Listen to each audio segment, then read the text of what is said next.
started self-injuring when I was 16, and my mom was in chemo treatments for breast cancer, and she had a side effect from some of the treatments that made her cough all the time, and I hated the coughing, and I used to put pillows over my head and press my hands to my ears as hard as I could in the hopes that I could drown out the noise and drown out the fact that she was sick and dying and there wasn't anything that I could do about it. I couldn't drown it out though, obviously, so I clutched my arm with my fingernails and I squeezed. And the next day I had little moon-shaped marks up and down my arms, and that's pretty much how it started.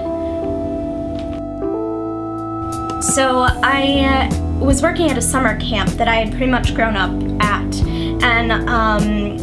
while I was working there, I was working with 13 to 16-year-olds, and I noticed that a lot of my campers had chunky bracelets that I wore when I was 16 and self-injuring, and long sleeves, and had unaccounted for scratches and things like that, and I pretty much came to the conclusion that at least some of them were self-injuring.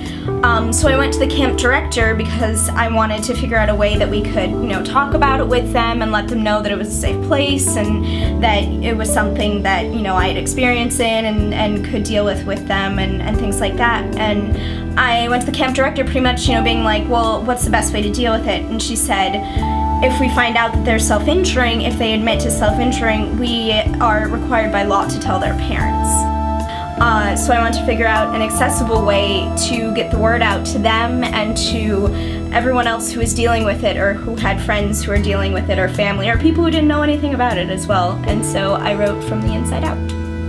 Before I started writing the play, I did a series of about 50 interviews with people who identified as self-injurers, family, or friends of self-injurers. And those interviews greatly informed the structure and the information within the play. Through the process of researching the topic of self-injury, I realized that the information out there is either horrifically sensationalized, filled with medical jargon, psychological jargon, isn't accessible to people primarily like high schoolers and people like that who are seen as sort of the main demographic of self-injurers. And so because there was such a need for a real, accessible, humanistic, humorous portrayal of self-injurers and their lives, I knew that this play had to be written. With the help of 7 other actors and the stories of over 50 self-injurers and friends and family of self-injurers, I tell the story of me telling my dad